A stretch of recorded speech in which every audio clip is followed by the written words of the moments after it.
Magandang araw sa inyong lahat, mga gilo naming tagapakinig. Narito na po ang pagpapatuloy at huling yugto ng liham kasaysayan na ipinadala ni Lilian dito sa ating dulang Love and Memories.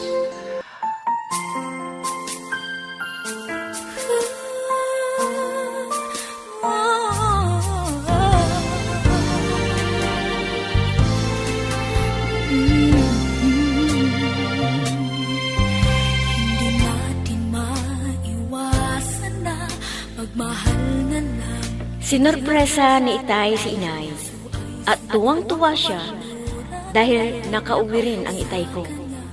At naikwento niya kay Inay ang nangyari, kaya hindi nakauwi si Itay.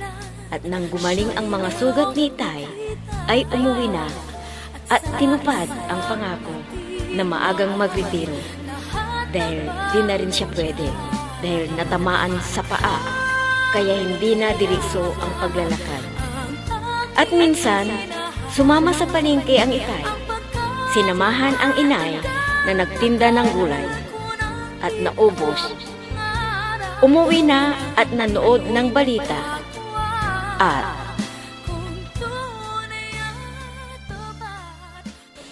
Bando, medyo maaga pa yata para magluto ng hapunan. Kaya manood muna tayo ng TV para alam natin kung ano ang nangyayari sa paligid. Tama ka, Marita.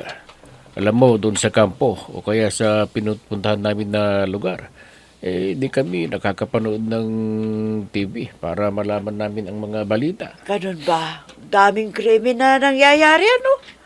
Pero yung mga kriminal nagtatago. Kawawa yung mga nabibiktima. Lalo na yung mga bata na kinikidnap. Tapos ibebenta nila yung lamang loob. Isa rin yan sa aming layunin.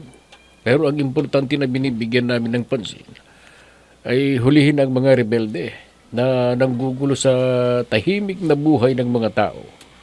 Pero dumadami pa rin sila dahil pera ang ginagamit para sumapi sa kanila. Ay nako, hanggang kailan kaya titigil ang mga walang kaluluwang tao?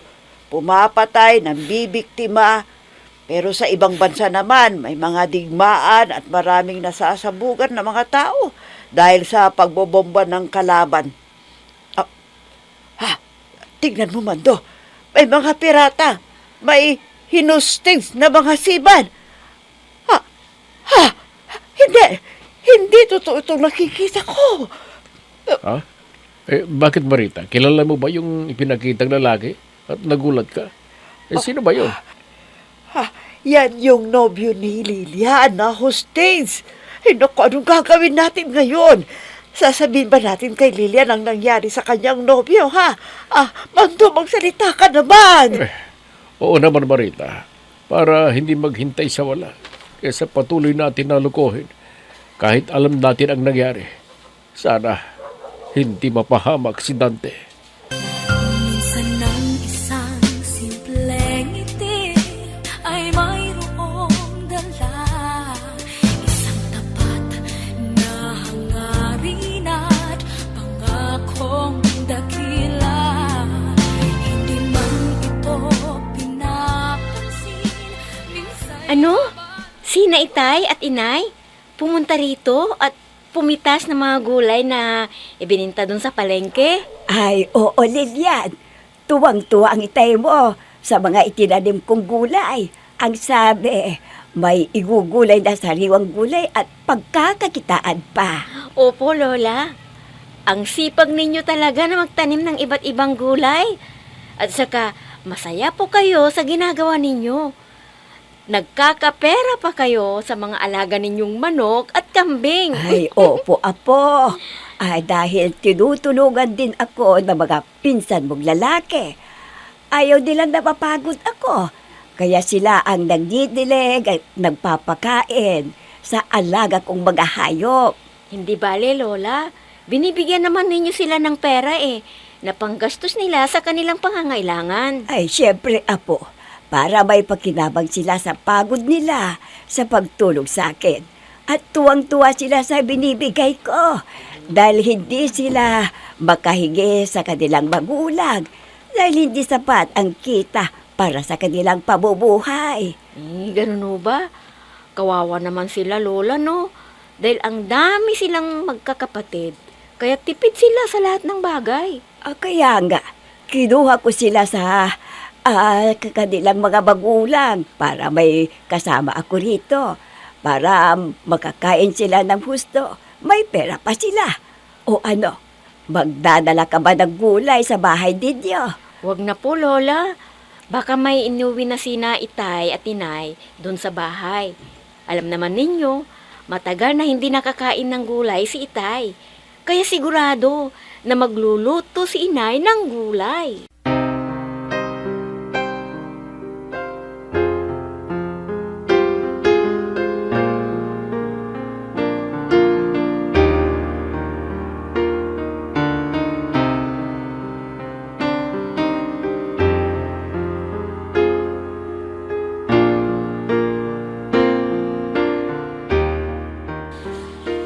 Friend, saan ka ba galing? Panay lakwat siya ang ginagawa mo ngayon, ha? Hindi naman na. Sinasamantala ko lang. Baka kasi pag nag-asawa na ako, ay hindi na ako makakagala pa. Sabagay, tama ka dyan. Dahil pag sisilbihan mo ang magiging asawa mo, baka hindi ka payagan na gumala kung hindi siya ang kasama mo. Ha? Ganun ba yun? Di kaya ako payagan ni Dante kung puntahan kita dito sa bahay ninyo at makipagkwentuhan sa'yo? Oo naman. Hindi pwede na iiwanan mo siya sa bahay ninyo at ikaw naman ay gagala sa mga mall. Hindi bali, friend. Ikaw naman ang kasama ko eh. Hindi naman lalaki. Kahit na. Ang gusto nun ay lagi kang katabi at nagkukwentuhan at samantalihin ang pagkakataon na magkapiling kayong dalawa. Ganun yun. Para naman, naku, magiging masayang-masaya kayong dalawa pag nakasal na kayo. At sana, sabihin mo sa akin ha, kwento mo sa akin kung anong mga nangyayari sa inyo ni Dante.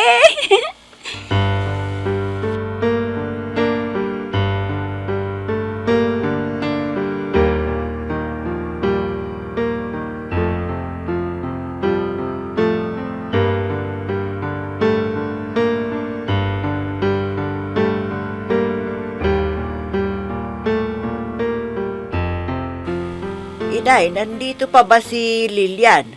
Kakausapin ko sana para paliwanagan. Aha, ay bakit? Nagtampo ba sa iyo? Kaya kakausapin mo. Ano bang sinabi mo sa kanya? Wala siya eh.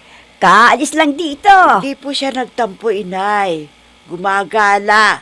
Dahil baka pag dumating daw si Dante, hindi na siya payagan na lumabas at gumala pa. Ay, teka. Sabihin mo ka sa akin ang dahilan para alam ko kung ano ang sasabihin mo sa kanya. Ay, kwan po kasi, Inay. Iba na namang problema ang haharapin ni Lilian. At hindi ko alam kung paano ko sasabihin sa kanya. Ay, anong ibig mong sabihin? Sige, ipaliwanag mo sa akin para alam ko ang sasabihin ko sa kanya pag pumunta rito at hihingi ng payo. Ay, Inay, yung nobyo kasi niya, binihag sila ng ibang uri ng lahi. Nagkamali ng binihag. Nadamay si Dante. Ang gusto ng mga bumihag, ipalit sa nahuli ng kalabang bansa. Gusto nilang kunin ang mga mamamayan at ipalit sila Dante.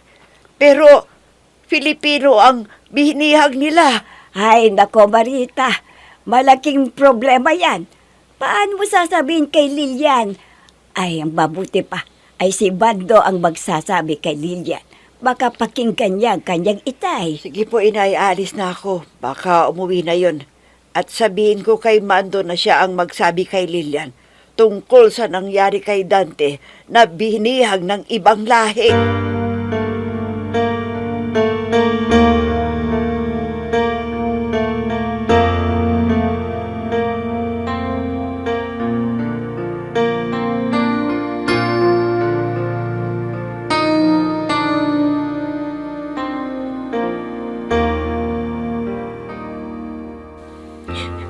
Itay, tulungan po ninyo ako. Napakasakit naman itong kapalaran ko. Lagi na lang akong nasasaktan. Anong ibig mong sabihin, Lilian? Ano pong problema mo? Kwan po, Itay. Nabihag po si Dante at kasama niya doon sa kalabang bansa. Huwag kang mag-alala, anak. Siguro ay malalaman din ng mga bumihag na mali ang mga taong kinuha nila. Sana palayain sila Dante na wala naman silang kinalaman dahil di sila sundalo. Sana nga po, Itay. Huwag nilang saktan si Dante o kaya patayin para makauwi pa siya dito at matupad ang aming pangarap. Basta hintayin natin kung ano ang gagawin nila. Siyempre, tatanungin ang mga bihag nila kung taga saan sila. Baka sakali na maisip nila na nagkamali sila sa pagbihag kina Dante. Sana nga po, Itay. Napalayain na sila Dante at ang kasama niya. Dahil hindi naman sila ang kalaban ni... Yun ang idalagin mo sa Diyos na makabalik ng ligtas si Dante sa iyo. At sana huwag mong pabayaan ang sarili mo. At hintayin mo ang pagbabalik ni Dante dito sa ating lugar. I'll be with you for the rest of my life. From the bottom of my heart, I will. I'll always be with you.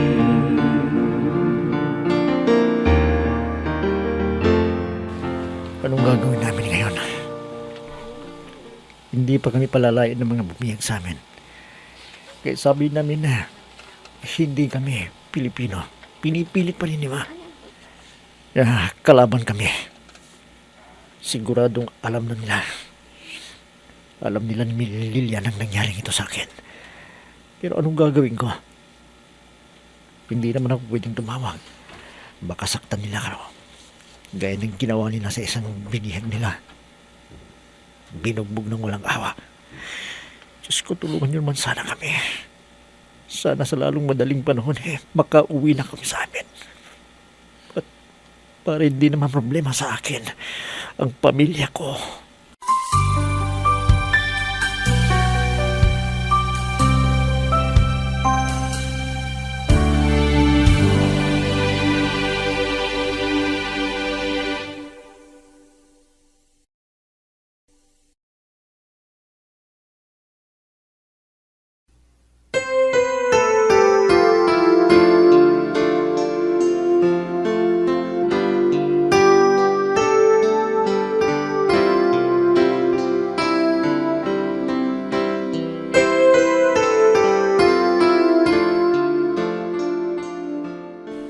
Ano ka mo? Alam na ni Lilian ang nangyari kay Dante? O anong sabi naman niya sa'yo? Sinabihan ko na hindi nila sasaktan si Dante. Huwag lang siyang gumawa ng ikagagalit ng mga bumihag sa kanila. Oo nga, Mando eh. Alam mo, nag-aalala ko sa anak natin. Baka kung ano na naman ang maisipang gawin. Sinabihan ko na at ipinaliwanag ko na siguro ay palalayain din nila si Dante at ang mga kasama niya kung malaman na Pilipino si Dante. Kaya hintayin na lang ni Lilian kung paano mapapalaya si Dante at ang mga kasamahan niya. Mabuti sana kung pakinggan niya ang sinabi mo para hindi tayo magkaproblema sa kanya. Wala sanang isipin na masama sa kanyang sarili. Kung matagal na hindi makabalik dito si Dante, basta bantayan natin ang kilos ni Lilian at lagi nating kakausapin para maintindihan ang nangyari na hindi naman inaasahan na mabihag si Dante. Oo nga eh. Ano ba itong dumating na problema kay Lilian? Sana matapos ng ganitong nangyayari. Sana hindi madamay si Dante sa galit ng bumihag sa kanila dahil di sumunod ang kalaban sa gusto nilang mangyari.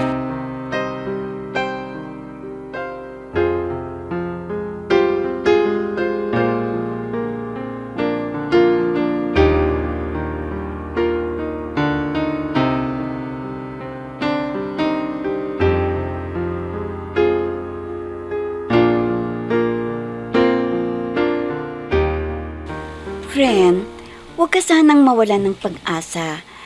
kailangan mong maging matatag at isipin mo na makakauwi pa si Dante. Oo nga, friend eh. Alam ko na hindi siya pababayaan ng Diyos dahil lagi akong nananalangin para hindi nila saktan si Dante. Yan ang dapat mong gawin. At kung pwede, ay maglibang tayo. Kahit konti, ay mabawasan ang bigat ng dibdib mo. At nandyan naman ang iyong mga magulang na nagmamahal sa iyo. Tama ka. Ako ang inaasahan nila na mag-aalaga sa kanila kung may sakit sila o kaya kung tumanda na sila. Kaya dapat maging busy ka. At ang isipin mo na lang ay nasa abroad si Dante at may kontrata para hindi mo siya iisipin na siya ay nasa kamay ng masasamang tao. Hindi ko talaga makalimutan ang sumpaan namin ni Dante. At ang plano niya para sa aming kinabukasan.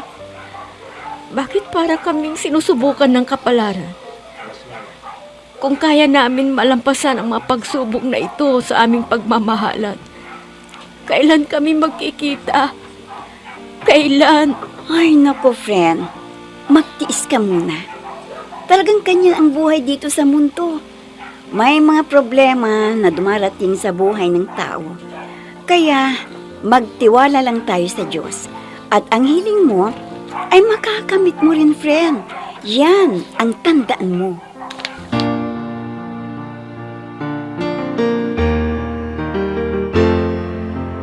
I'm so blessed I have you, 'cause you gave the world to me. You're my inspiration, the perfect one in my life forever. You make my life go. Anak, may sasabihin ako sa iyo Sana ay sundin mo ako. At kapakanan mo ang aking iniisip. Ano ho bang sasabihin ninyo, Inay? Sige na po, kung kaya ko, di gagawin ko. Lilian anak, ilang buwan na ang nakakaraan. Pero hanggang ngayon, wala pa si Dante. Kaya ang mabuti pa siguro, sagutin mo na si Leo. Alam mo naman, may magandang ugali at isang guro. Inay, kahit ano ang sabihin ninyo, hindi ko po gusto si Leo. Pero Hindi. anak, huwag mo nang hintayin na babalik si Dante. Naghihintay ka sa wala. Gusto mo bang maging matandang dalaga ka? Kay anak. Tama na, Inay. Pakiusap. Huwag na ninyo akong pilitin sa lalaking hindi ko gusto. Hindi na baling maging Paulina ako kung hindi ko mahintay ang lalaking itinitibok ng puso ko. Kaya kung pipilitin ninyo ako na magpakasal sa lalaking hindi ko naman gusto, mas mabuti pang magpakamatay na lang ako.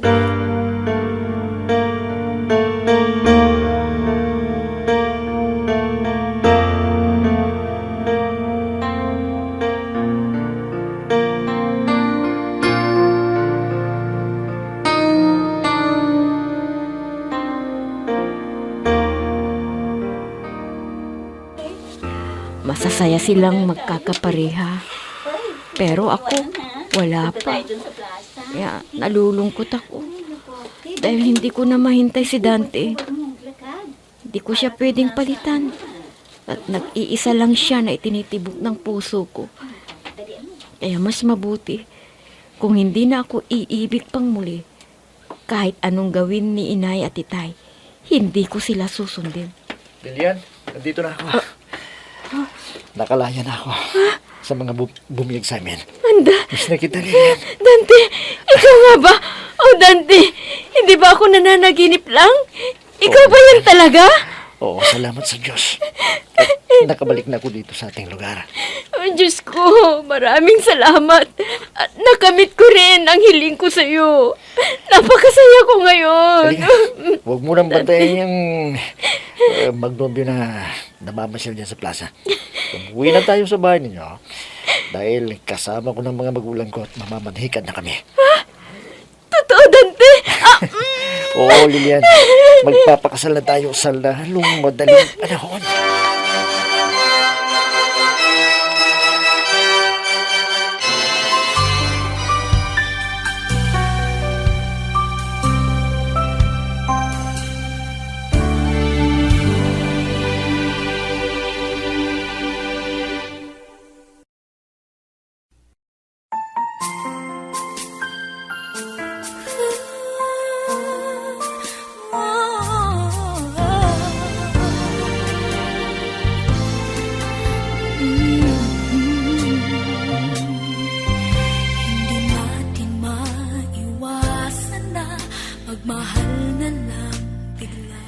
Napakalungkot ko ng pista ng aming bayan. Nainggit ako sa mga magnobyo na namamasyal. At bigla na lang dumating si Dante at sinabing mamamanhikan at naitakda ang aming kasal. Sa ngayon ay may 2 na kaming anak at napakasaya ko sa piling ng lalaking minahal ko sa aking buhay. Hanggang dito na lang. Nagpapasalamat, Lilian.